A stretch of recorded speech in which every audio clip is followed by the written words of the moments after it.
Sur le papier, elle se présente comme la petite sœur de la Kugo G3, mais croyez-moi, c'est sur le papier seulement, les performances sont réellement au rendez-vous. Bienvenue sur Avis Express pour le test de la Kugo G2 Pro. Déjà, comme vous pouvez le remarquer, à quelques variables près, l'esthétique est rigoureusement la même entre les deux trottinettes. Elle est belle, voire même très belle. Elle conserve les lignes agressives de la Kugo G3.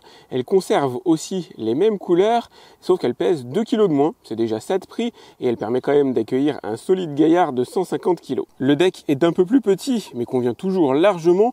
On reviendra sur ce sujet à l'intérieur de la vidéo, avec la possibilité quand même de poser ses pieds sur la partie arrière, même si c'était un peu plus marqué sur la G3. Le premier écart potentiellement sérieux entre la G3 et la G2 Pro, c'est la taille des roues. On est passé de 10,5 à 9 pouces sur la G2 Pro et pourtant ça impacte pas particulièrement le confort. Au niveau du guidon, qui est montable, vous allez retrouver 3 systèmes d'allumage de la trottinette, rien que ça.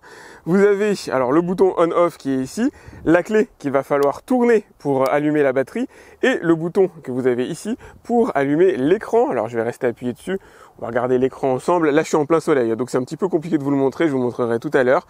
Vous avez ici les feux, droite-gauche, les feux arrière, feux de signalisation. Ça, c'est cool. C'est assez rare sur les trottinettes électriques.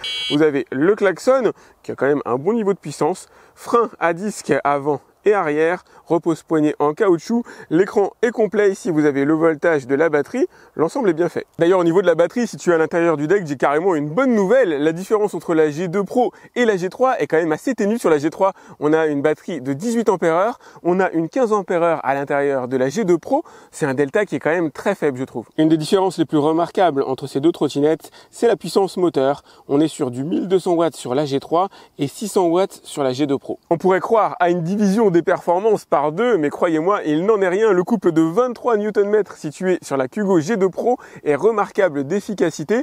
Vous en savez beaucoup sur la partie technique. C'est parti pour le test et on commence par le confort.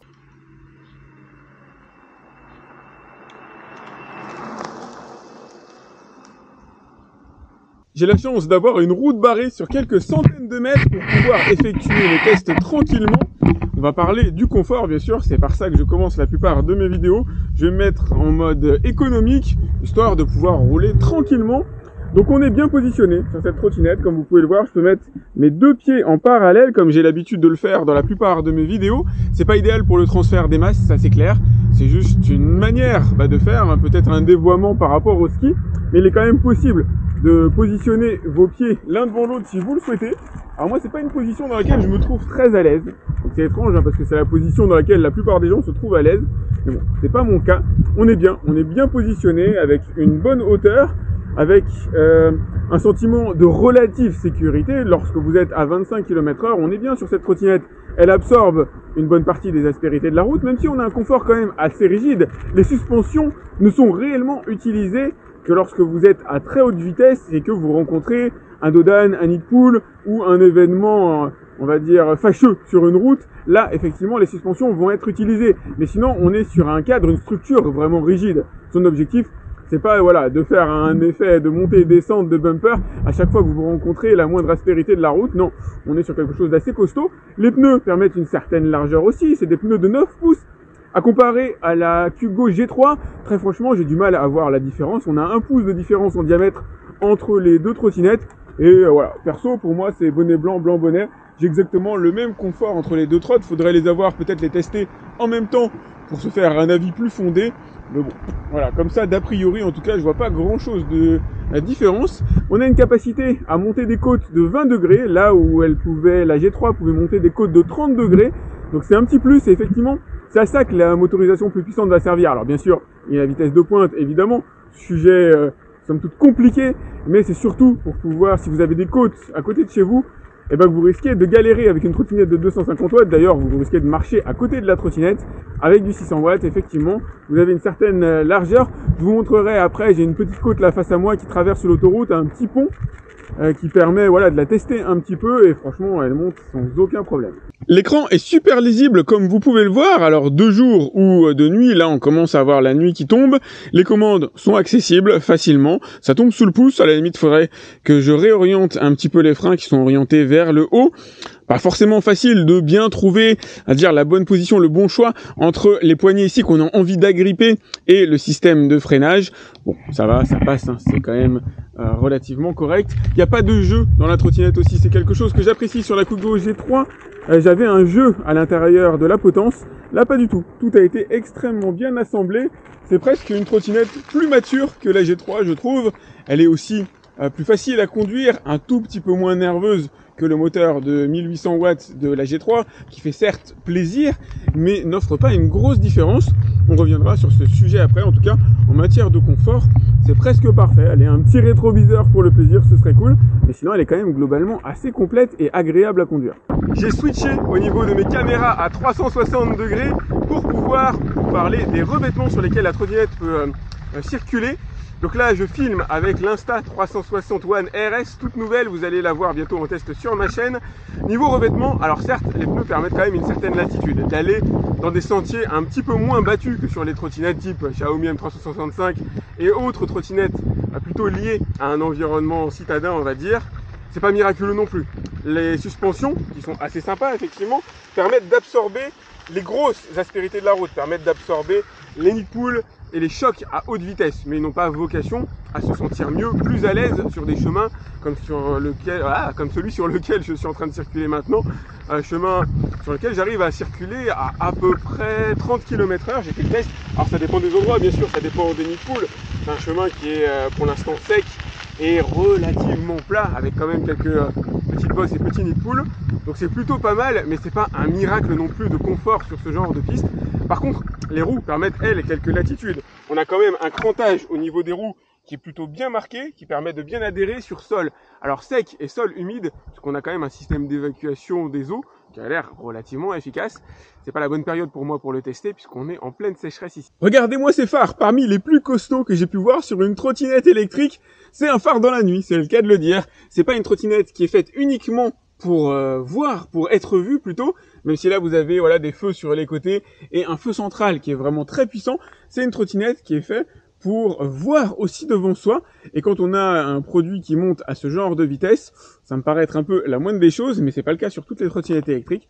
Là vous avez vraiment un phare puissant, un phare costaud, et ça fait plaisir, qui vous permettra de voir devant vous environ une quinzaine de mètres à peu près, à prendre avec des pincettes.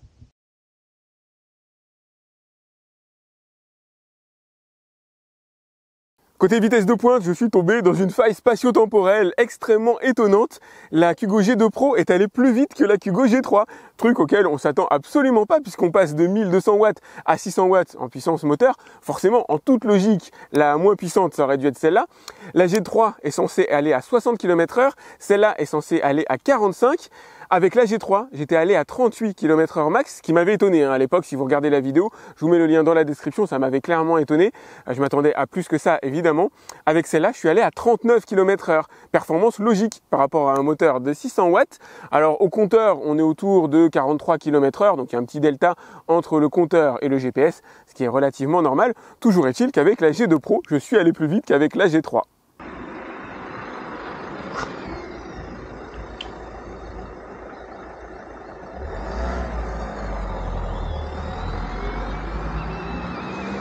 L'autonomie, c'est le seul sujet sur lequel le bilan est un peu contrasté. Je devais obtenir, alors 50 km d'après la fiche produit, c'est jamais le cas évidemment. J'ai pu obtenir en chargeant la trottinette à fond et en la déchargeant, alors presque à fond, j'y suis pas encore totalement.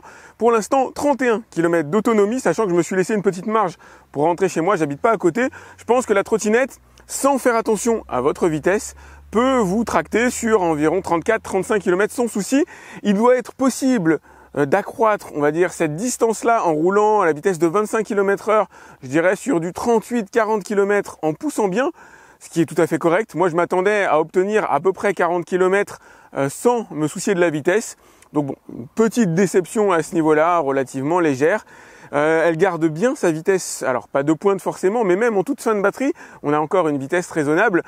Vous sentirez que ça commence à décroître, vous serez autour de 35 km/h. Là, je suis autour de 30 km/h et il me reste une toute petite barre qui est en train de décliner à vue d'œil.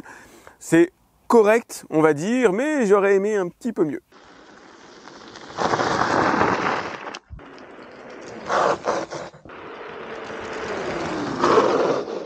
Que dire sur le freinage, à part qu'il est bon, voire véritablement très bon. J'ai pu passer de la vitesse de 25 km/h à 0 en seulement 3 mètres. C'est des performances véritablement excellentes. Sur le site, il est écrit 4 mètres pour freiner. Alors je sais pas comment ils ont fait les calculs par rapport à ce que moi je fais. Personnellement, j'ai essayé de faire comme d'habitude par rapport à tous les véhicules que je teste.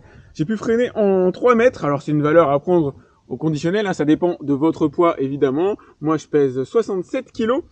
Regardez, double frein à disque avant-arrière qui fonctionne véritablement remarquablement bien. J'ai fait le test aussi à 40 km/h pour vérifier encore une fois sur route fermée.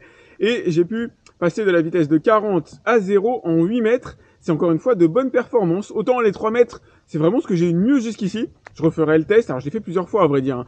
Mais je le ferai peut-être sur une route sur laquelle j'ai une vision un peu meilleure de la déclivité parce que je commence à me poser des questions. C'est de très très bonnes perfs. 8 mètres, c'est plus normal, mais ça reste de très bonnes performances. S'arrêter en 8 mètres à 40 km/h. Le test a surtout vocation à vous montrer les différences, qu'on n'est pas dans un système linéaire. En gros, vous doublez votre vitesse, vous doublez pas votre distance de freinage. Je pense que si vous avez le permis, vous le savez déjà, mais c'est toujours bon à rappeler. 8 mètres pour s'arrêter, c'est tout simplement énorme. Et évidemment, la trottinette, par rapport à la réglementation française, est totalement hors norme, quoi qu'il arrive. Mais juste comme point de comparaison, par rapport aux autres trottinettes que j'ai pu tester jusqu'ici, elle se débrouille vraiment très bien.